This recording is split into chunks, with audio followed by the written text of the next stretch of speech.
Okay, hello YouTube. Okay, I know I haven't done it yet, but I'm working on it. Let's see here. Where do we start? Okay, let's see. How about, we were going to talk about what you do with a wheelchair. And those of us that are in wheelchairs have a problem with where to holster your gun. So the first thing I would say is you start with a small holster like this one.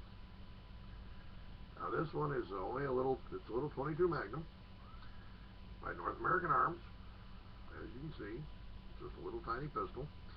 However, it does have the force of a 22 long rifle out of a rifle. It holds 5 rounds, and yes, it's a 22 Magnum. That's not the most powerful cartridge on the planet, but being in a little holster like this that clips right to the side of your wheelchair, just like that, that means it's available anytime you need it. Now, of course, people would say that the 22 Magnum with hollow points isn't a man stopper.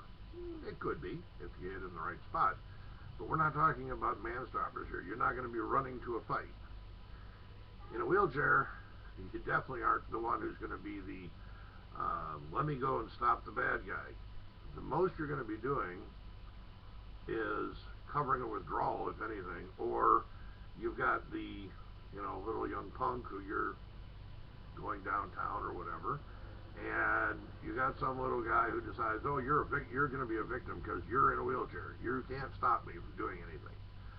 You reach up and you pull this, and then all of a sudden he sees you're not unarmed. And 90% of the time, they run away because they don't want to get hurt either. Their job as a criminal is to get away with a crime. The biggest thing that criminals don't want to do is get hurt. It's not a matter of whether you kill them or not. It's a matter of stopping them from hurting you. So, if they run away, you win. If you have to pull the trigger, generally 1-2 rounds is about all it takes, and the bad guy runs away because he's got a hole in him and he's leaking, and he doesn't want to do that. But again, statistics show 90% of self-defense situations, unless you're an officer or some other kind of law enforcement where your job is to run toward the shooter, 90% of the time, all you want to do is get away or have the shooter, the bad guy, run away. And unless you live in, like, downtown Chicago or Harlem or, East LA or wherever, and most of the time, unless you live there, you're in a wheelchair. You're not going to be going to those parts of town. If it's a bad part of town, you don't go there. At least not just in your wheelchair. So, most of the time, the type of times when you would need to have some kind of a weapon is in your home, you're going to the mailbox, something like that, and some little punk comes up and starts to mess with you. They see that you're armed, you're not a victim, they go the other way, or they run away. That's what happens 90% of the time, and those don't make the news.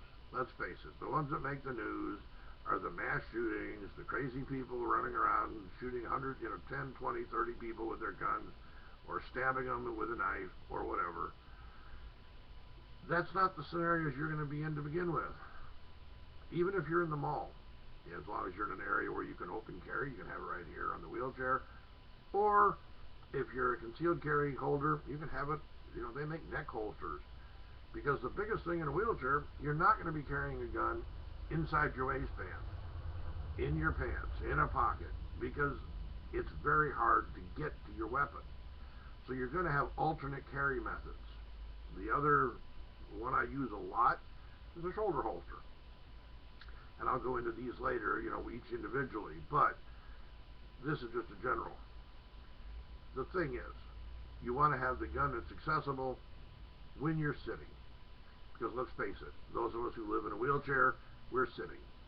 And So all these other carry methods that you see on all these people on YouTube talking about are assuming that you can stand up and move, you can get up and jump out of the chair, you can get out of the run, jump, go to the ground, roll around.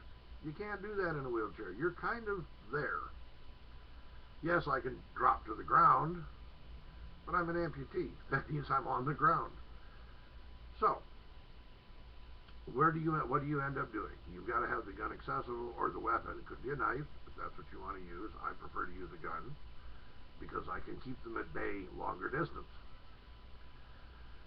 And let's see here. So that's kind of where we're at.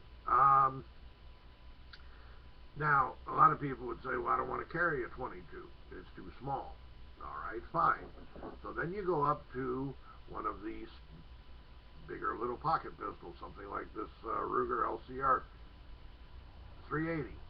Holds 8 rounds with the extended magazine. This is a handy little gun. You can also still carry it on a little pouch holster on your wheelchair, clipped to your chair, or in a shoulder holster, or in a neck holster harness that hangs on your neck under your shirt. All you have to do is lift your shirt to pull the gun.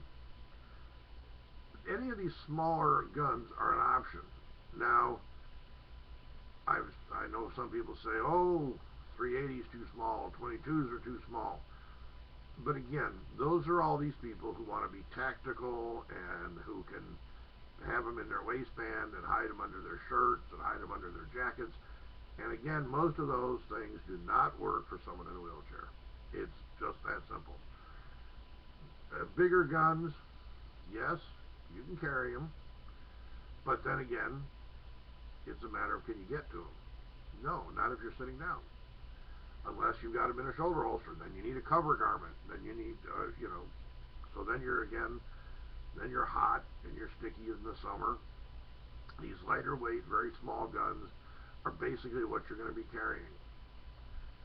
Let's see, anything else for this first video? No, because I'll go into like I said, I'm going to go into the guns later and the other weapons. So, have a nice day. Hope your weather's as nice as mine. And remember, those of us in a wheelchair have a little bit different things we got to worry about. And we'll go on about it some more later. See ya.